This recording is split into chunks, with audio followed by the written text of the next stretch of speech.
સિદ્ધાર્થના મોટા ભાઈએ તેને દિવાળી પર એક લક્ઝરિયસ કાર ગિફ્ટ કરી હતી. તે કાર લઈને ઓફિસ ગયો.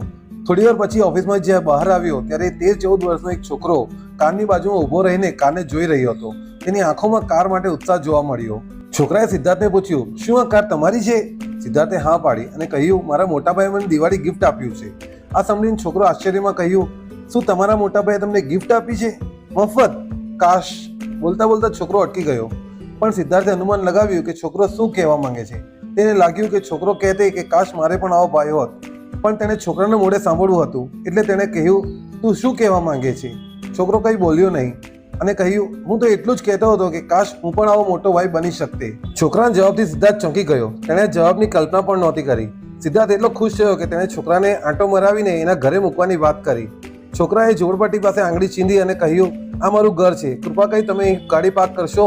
સિદ્ધાર્થે હા પાડી અને વિચાર્યું કે તે અડોશી પડોશીને બોલાવીને બતાવશે કે કેટલી વૈભવી કારમાં આવ્યો. પણ આ વખતે પણ સિદ્ધાર્થ ખોટો હતો. થોડી વાર એને છોકરો પોતાના વિકલાંગ ભાઈને બહાર લઈને આવ્યો અને કાર બતાવતા કહ્યું, આ એ જ કાર છે જેના વિશે મેં તને હમણાં કહ્યું હતું. આ કાર તેમના મોટા ભાઈએ તેમને ગિફ્ટમાં આપી છે. હું પણ તને એક દિવસ આવી જ કાર ગિફ્ટ કરીશ. પછી તું આ કારમાં ફરવા જજે. તું દિવાળી પર આખું શહેર જોવા માંગતો હતો ને, એ તારી ઈચ્છા જાતે જ પૂર્ણ કરજે. આ સાંભળીને સિદ્ધાર્થ એકદમ હચમચી ગયો. તેને છોકરાની વિચારસરણીને સલામ કરવાનું મન થયું. તેણે બધું જ કામ બાજુ મૂકીને બંને ભાઈઓને પોતાની કારમાં બેસાડી શહેરની આસપાસ ફરવા માંડ્યો, જાણે કે તેનો મોટો ભાઈ બની ગયો હોય. આવી જ વાર્તાઓ સાંભળવા લાઈક અને સબસ્ક્રાઇબ કરો મને, એટલે કે સ્ટોરી ટેલર તુષારને.